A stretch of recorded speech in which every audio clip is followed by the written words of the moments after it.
Hello friends, welcome back to my channel. ഇന്ന് ഞാൻ കുറച്ച് കുക്കിംഗ് ടിപ്സ് ആയിട്ടാണ് വന്നിട്ടുള്ളത്. അപ്പോൾ ഇന്നത്തെ എൻ്റെ വീഡിയോ ഇഷ്ടപ്പെട്ട് കഴിഞ്ഞാൽ ലൈക്ക് ചെയ്യാനും കമൻറ്റ് ചെയ്യാനും ഒപ്പം തന്നെ നിങ്ങളുടെ ഫ്രണ്ട്സിന് ഷെയർ ചെയ്യാനും മറക്കരുത്. അതോടൊപ്പം തന്നെ ഒന്ന് സബ്സ്ക്രൈബ് ചെയ്തും സഹായിക്കണം. പാചകം എളുപ്പമാക്കുവാൻ പരീക്ഷിക്കാവുന്ന കുറച്ച് ടിപ്സാണ് ഞാൻ ഇന്നിവിടെ പറയാൻ പോകുന്നത്. ഇവ ശ്രദ്ധിക്കുന്നതിലൂടെ നമുക്ക് പാചകങ്ങൾ കുറച്ചും കൂടി എളുപ്പമാക്കാൻ സഹായിക്കുന്നു. അപ്പോൾ ഒന്നാമത്തെ ടിപ്സ് എന്താണെന്ന് നോക്കാം. മുട്ട പൊട്ടിച്ചാൽ അതിൽ ചിലപ്പോൾ മുട്ടയുടെ തോട് വീണ് കിടക്കുന്നത് കാണാം, അല്ലേ? എല്ലായ്പ്പോഴും അത്തരത്തിൽ സംഭവിക്കണമെന്നില്ല, എന്നാൽ മിക്കപ്പോഴും നമുക്കത് സംഭവിക്കാറുണ്ട്. അപ്പോൾ നമ്മളത് കൈ വെച്ചോ സ്പൂൺ വെച്ചൊക്കെയാണ് എടുക്കാറ്. അതിന് പകരം മുട്ടത്തോട് കൊണ്ട് തന്നെ അത് എടുക്കാൻ പറ്റും. അതായിരിക്കും കുറച്ചുകൂടി ഈസി. നിങ്ങളൊന്ന് ട്രൈ ചെയ്ത് നോക്കൂ. അതുപോലെ തന്നെ മറ്റൊരു കാര്യമാണ്, നമ്മൾ മുട്ട പൊട്ടിക്കുമ്പോൾ ഏതെങ്കിലും സ്പൂൺ അല്ലെങ്കിൽ പാത്രത്തിൻ്റെ സൈഡ് ഭാഗം ഉപയോഗിക്കുന്നത്. ഇത്തരത്തിൽ പാത്രത്തിൻ്റെ സൈഡ് ഉപയോഗിക്കുന്നതിനേക്കാൾ എളുപ്പമാണ് ഒരു പരന്ന പാത്രത്തിൽ മുട്ടിയാൽ വേഗത്തിൽ പൊട്ടിക്കിട്ടുന്നതായിരിക്കും.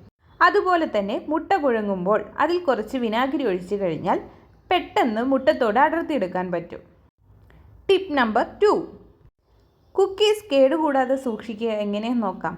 നമ്മളത് പൊട്ടിച്ചു കഴിഞ്ഞ് ഒരു പാത്രത്തിൽ ഇട്ട് കഴിഞ്ഞാൽ തന്നെ അത് ചിലപ്പോൾ തണുത്തു പോകും. അതിന് പകരം ഒരു ബ്രെഡ് കഷ്ണം അതിലിട്ട് നോക്കൂ. കേടുകൂടാതെ കുറച്ച് കാലം അധികം നിങ്ങൾക്ക് യൂസ് ചെയ്യാൻ പറ്റും.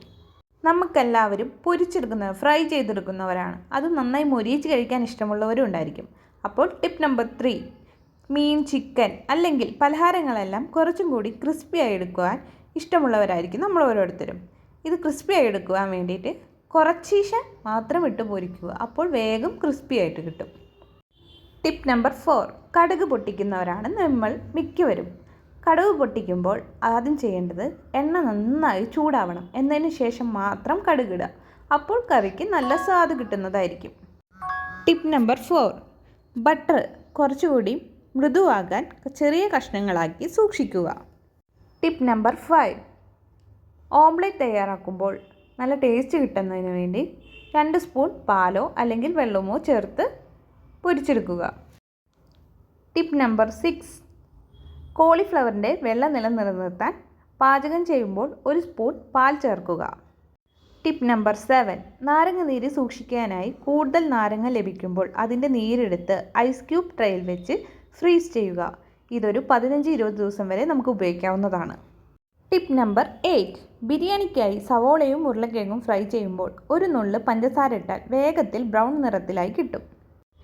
പരിപ്പ് പതഞ്ഞു പൊങ്ങാതിരിക്കാൻ പാകം ചെയ്യുമ്പോൾ 1 സ്പൂൺ എണ്ണ ഒഴിച്ചാൽ മതി.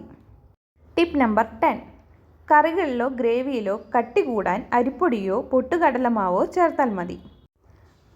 ക്രിസ്പി പൂരി ലഭിക്കാൻ ഗോതമ്പ് മാവ് കുഴയ്ക്കുമ്പോൾ 1 സ്പൂൺ റവയോ അരിമാവോ ചേർക്കുക. വെണ്ടയ്ക്ക ക്രിസ്പിയായി ഫ്രൈ ചെയ്യാൻ 1 സ്പൂൺ തൈരോ നാരങ്ങനീരോ ചേർത്താൽ മതിയാകും. മിക്സി ഉപയോഗിച്ച് ഇഡ്ഡലിക്കായി അരയ്ക്കുമ്പോൾ അരി ചൂടുവെള്ളത്തിൽ 5-6 മണിക്കൂർ കുതിർക്കാൻ ഇട്ടാൽ മതി.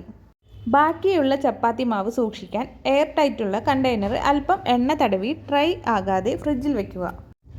ഉള്ളി അരിയുമ്പോൾ കണ്ണുനീർ വരാതിരിക്കാൻ 2 വശവും മുറിച്ച് തോൽ കളഞ്ഞ ശേഷം തണുത്ത വെള്ളത്തിൽ കഴുകുക.